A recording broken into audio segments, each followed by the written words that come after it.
Hi everyone, welcome back to another video on my channel. Today I'm going to be doing a builder gel overlay with the Glitterbels brush on builder gel. It's in cover pink, it's a beautiful colour, and I'm going to be doing it on these nails here. Please excuse the state of them, they need prepping, but I wanted to leave prep from my removal video to be able to include it in this one.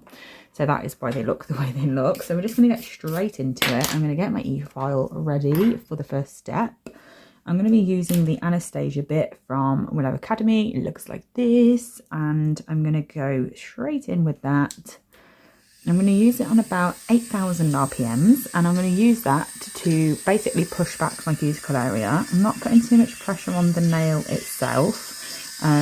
Please ignore the noise that my e-file sometimes makes. It definitely is due a service, but I keep forgetting to actually get it booked in. But you know, it's one of those. Anyway, off topic. So I'm using this to go around the cuticle area and push back the cuticle area and sidewall skin from my nail plate, basically, because anything that is sat on there is going to make my builder lift. And obviously we don't do our nails for it to just lift off, because that would be a complete waste of time. So we're going to do everything we can to make sure adhesion is successful. I don't know what I was even going to say there. I didn't really think it through until afterwards. So yeah, I'm just going around the cuticle area for the 50th time of saying that. I'm using my thumb to pull back the skin from around the left hand side of the nail to make sure that I get any off there. And then I'm going to use my index finger to pull back the skin from the left hand side of my thumb. I am going around the right side, but not really putting too much effort in, because now I am switching my e-file to reverse. And I'm going to do the exact same thing, but on the other side of my nail. So I'm just using my index finger again to pull it back. And then with this side of the nail on the other nails, I'm using the finger that's next to that nail to pull back the skin to make sure I can get this bit down there. That's going to be a bit tricky, so I'm just going to do this the other way around, which looks really bizarre on camera, but it's actually a lot easier to do it this way around, like on myself, which probably doesn't sound very believable with how awkward it looks, but you know, it's fine, we're going with it. I'm just doing that on both sides to really get that skin away from the nail. And then remembering to pop my e-file back into forward position, I'm then getting my mandrel bit, which is this one. This is just the one that sanding bands sit on. So now I'm going to get a sanding band. I'm using a 240 grit sanding band from Willow Academy. And I'm popping that on here. Like I mentioned, my nails are in a bit of a state, like they look really strange, but that is literally just because I just finished filming a removal video of my extensions.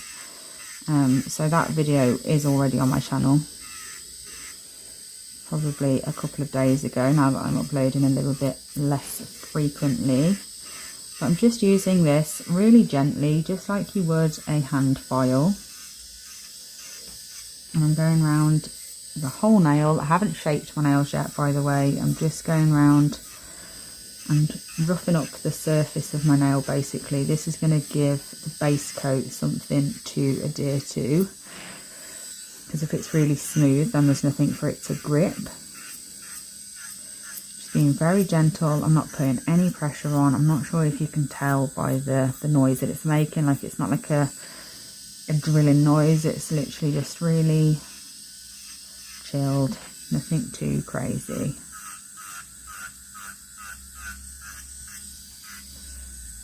And then I'm just pulling the skin back again from the nail so I can really get down that area and make sure I get everywhere.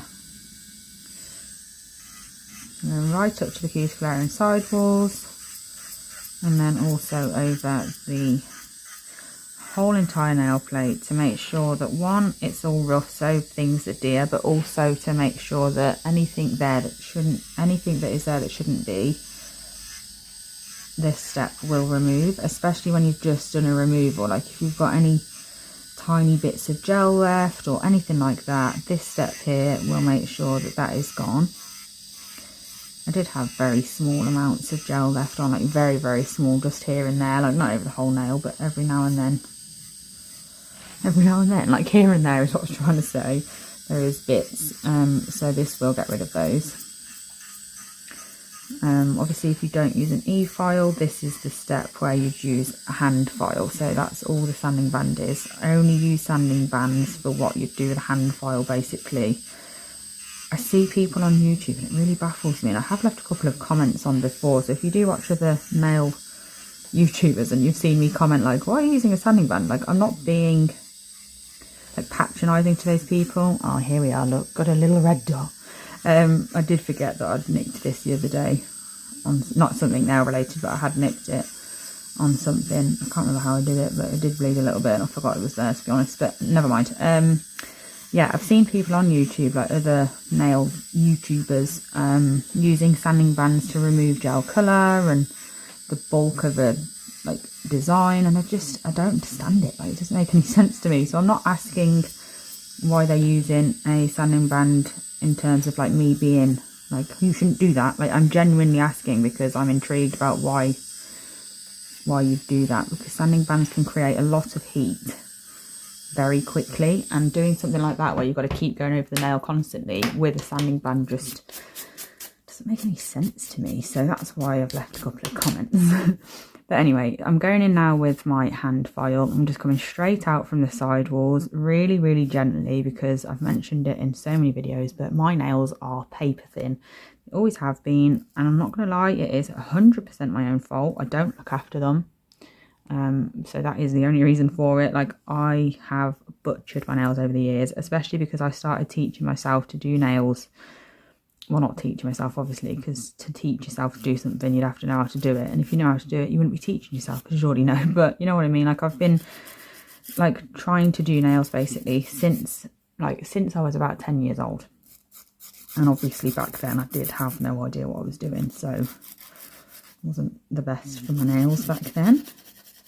I'm just tapering these in a little bit more, so they're not quite as much of a wide rounded, especially because my thumb's quite wide anyway, so I need all the slimming effect I can get for those. Just gently going around the free edge. Obviously we've done the side walls now, so I am just working on the shape. Very, very gently. Again, not putting any pressure on the file at all. Just letting the grit on the file do its job on its own, basically.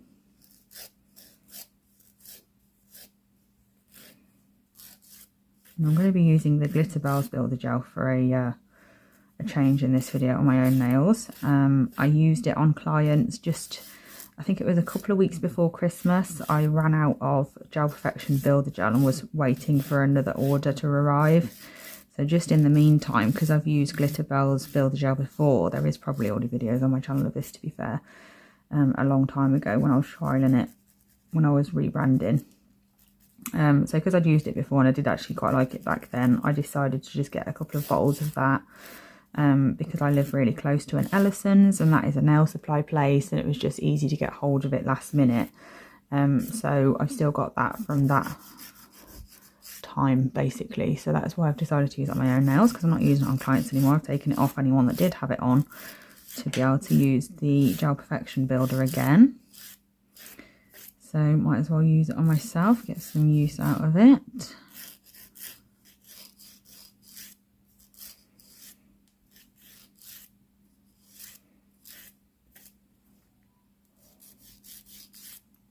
Being very, very gentle, getting them to the shape that I want and all nice and even.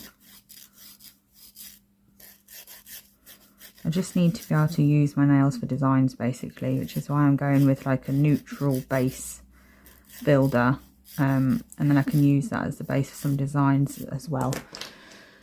I do need to start working on my own nails for videos again. So I'm going to go in with my cuticle nippers now and nip off the excess skin that is surrounding my nails. I have actually broken these nippers, and one of the things snapped off. It was definitely my own fault. Like, it's not anything against Willow at all, and I will repurchase these because I absolutely love them. So I'm just sort of like making do for the time being, until I get some new ones. it is making them slightly more difficult to use, but it's fine. These have lasted so long, to be fair. I've had them a couple of years now, so I can't complain.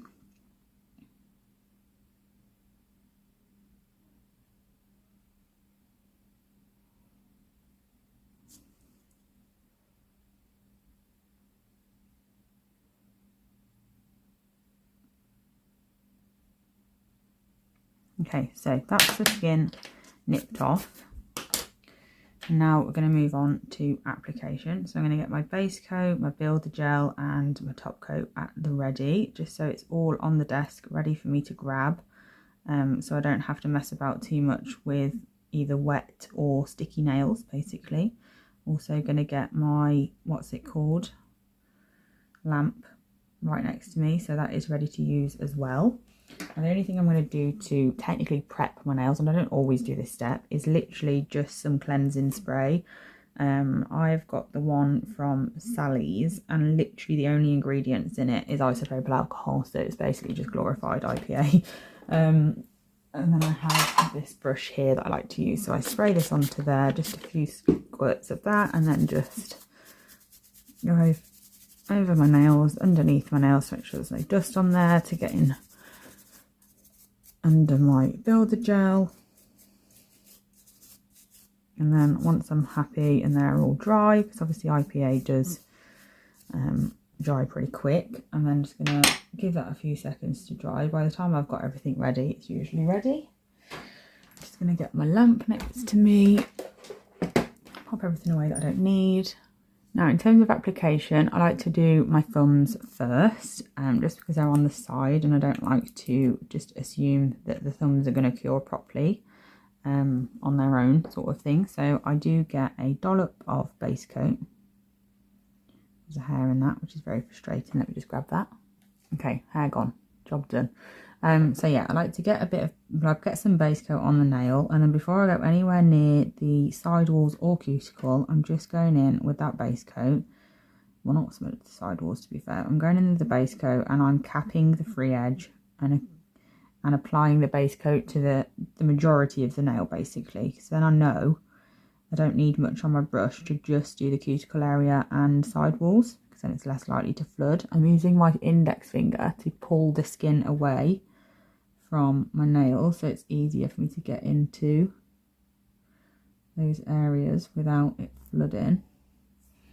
Obviously we've already capped the free edge, so I'm just making sure that I do go over the end to take off any excess. We don't want it like a big bubble at the free edge, because you'll really be able to tell at the end if you do that with all the layers, because they'll be really thick.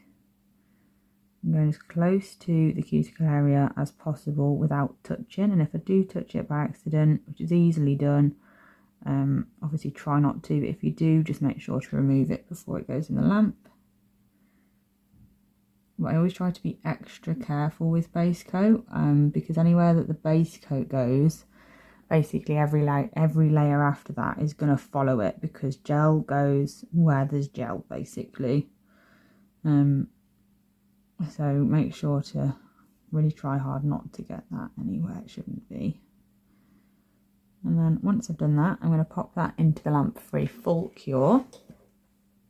I'm then going to go with my first coat of the Glitterbels Builder Gel. So I'm doing it in the same sort of way. I'm just applying a layer of it to all of the nail apart from the cuticle area. I'm going to wipe off the excess from my brush, and I'm going to go around that free edge and make sure it's capped. And then that is when, again, I'm going to pull back the finger, I'll get there eventually, pull back the skin from the nail and start applying the builder. Now with this one, this is the only one where I actually use it in a different way. I do 2 coats of 2 or 3, depending on the nails and, you know, how much strength you want and thickness and stuff. But I tend to do 2 or 3 coats of this, usually just 2 to be honest, and I don't really particularly build it up all that much, because I'm doing 2 coats. I tend to just do 2 relatively thin ones, but like Like now I'm going to get a slight bit more on my brush, not a major amount, but I'm just going to place more in this area. I'm pushing it towards the cuticle area. Now I've put my slip layer there, and then just very gently pulling it towards the free edge. And then what I'm going to do is hold my thumb upside down like this, just for about 10 seconds for it to naturally self-level, and then I'll flip it up, leave it another couple of seconds so it's not all like bumped in the middle, and then I'll pop it in the lamp for a full cure. And then for the second coat, all I do is just another coat basically, but I don't do any of that, like getting any slight extra thickness or anything with this coat. I quite literally just paint it on like it's a gel polish. So again, I'm just going over the free edge to make sure we've capped it. And then I will focus on getting closer to the side walls.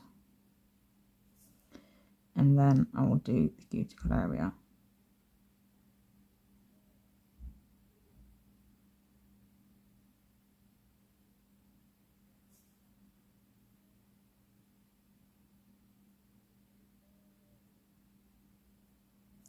With a client, I would use a, what's it called, like a striper brush to get it absolutely perfect everywhere, but to be honest with my own, like, I just don't care enough to even put that much effort in. So that's that. It's still nice and thin, but it'll be very solid. So I'm going to pop that into the lamp for another full cure, and then I'm going to top coat it off camera, and then we can do my fingers. So this is my thumbnail done now because it's been top coated, and then all I do is very gently, because I don't want to break the seal of all the capping that we've done, I just very gently go around with my file, make sure the shaping is okay. Obviously we shaped before we did the application, so we don't need to actually reshape. I just like to make sure those side walls are nice and straight out from the nail, and that they're nice and neat. Again, we're not going really like OTT because we don't want to basically undo all of that capping. So I'm just going to go over with a brush now to dust off the excess dust. And then you just apply cuticle oil, and that's that. You build a gel overlay. So now it's time to do my, also, I forgot to mention, like, it's really, really solid. I don't really know how to like really show you that it's solid, but I'm trying to bend it now, as you can see, and it's just not, it's not bending. Like, they're really, really strong, even though they're really thin, which is what is really nice about this builder.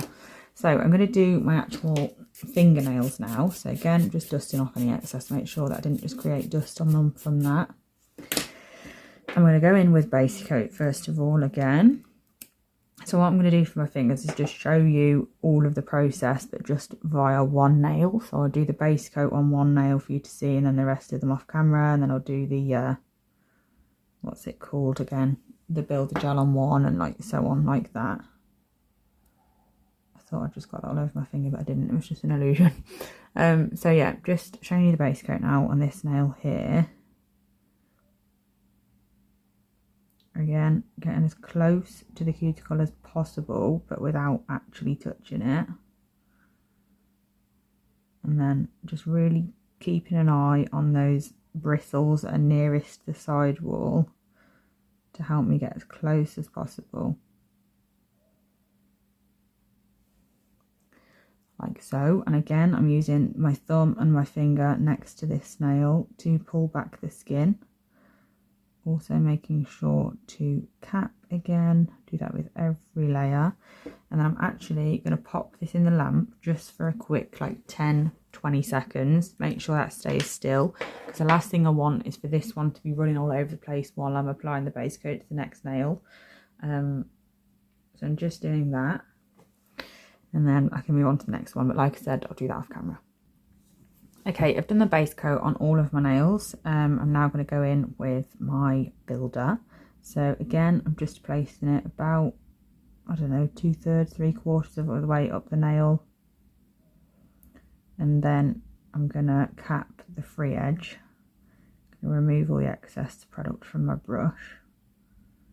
Use what's left of it to cap the free edge. And then I'm leaving that as it is. It is a bit clumpy, but obviously, like I mentioned, because I've still got to do this area, and I'm going to be pulling the brush over the free edge of my nail, it doesn't matter because I'll be taking off that excess in that process.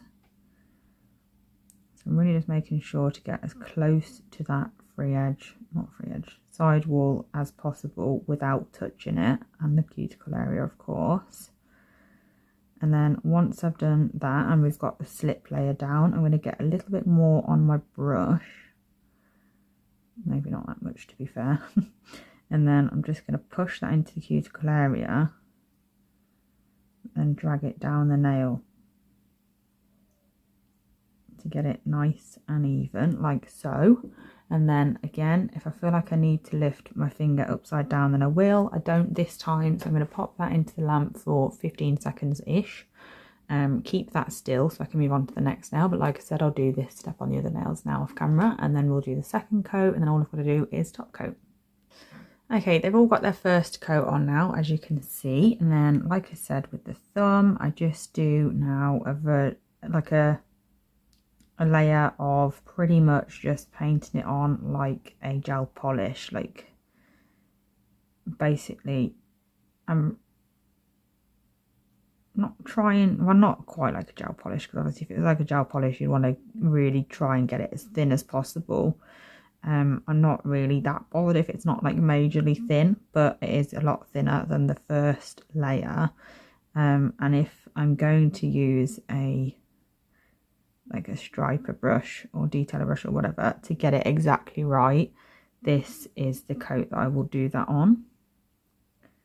Because if you've got, and especially like if you do it like me where you don't want to have to refine the application, then using a striper brush at this stage makes it much more likely that you won't have to, because you'll get your application spot on. Whereas obviously if it's not spot on and you go straight over with gel polish, if you're putting a colour on top of your builder, it's going to be really obvious that your builder application isn't great, because the polish is going to show everything. Like you can't hide imperfections when you put gel polish on something.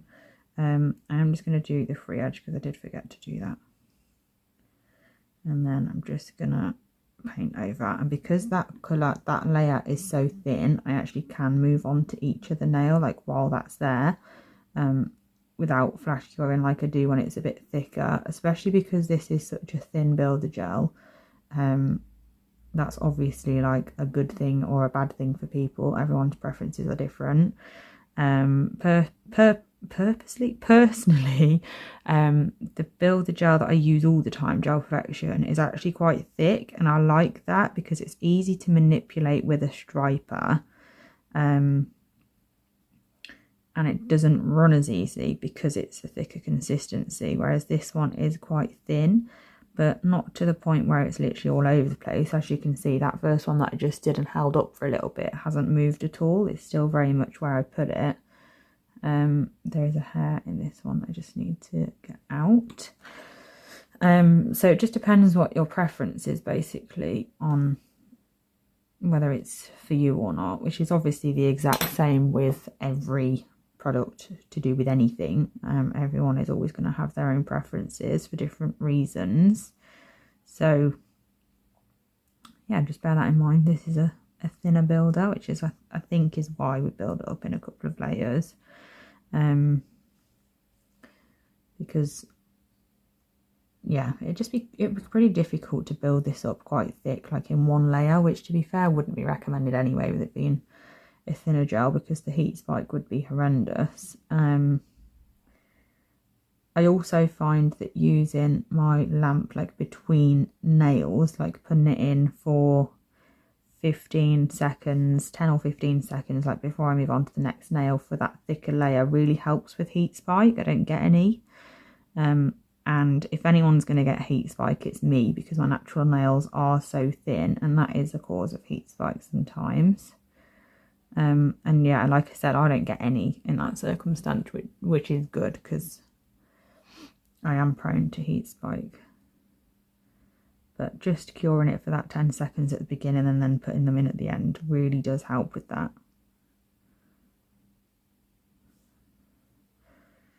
So that's another reason for it as well. So once I have popped all this on, I'm just going to quickly go over with my striper, manipulate it to where I want it if I need to on any nails, and then we will top coat.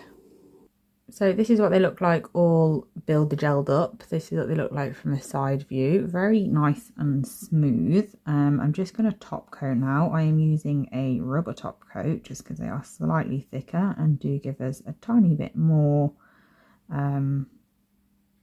strength. And they are good for gel nails because of the flexibility of a rubber top. So I'm gonna just quickly head off camera and top coat my nails, and then I'll come back and show you them. So this is what the nails look like all finished. I'm just gonna dust off any excess dust off my hands. Obviously I would usually put cuticle oil on. In fact, I'm going to make them look a little bit better. In fact, I just need to quickly, so I always do this as well, I nearly forgot, just go around the free edge like I did on the thumb, make sure everything's nice and smooth, but then not breaking that seal that we created. You don't want to put that much pressure on where you remove that.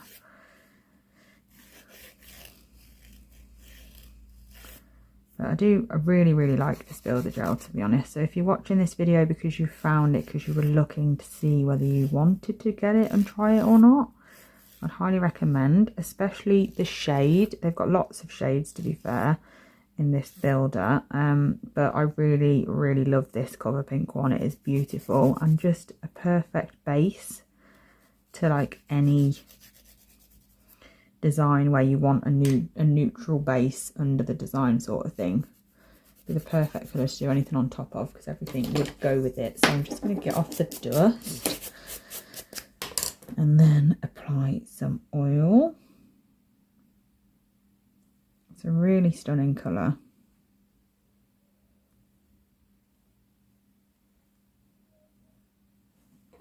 That is what it looks like. Absolutely beautiful. Look at that colour. It's just stunning. This hair needs to get out of the way.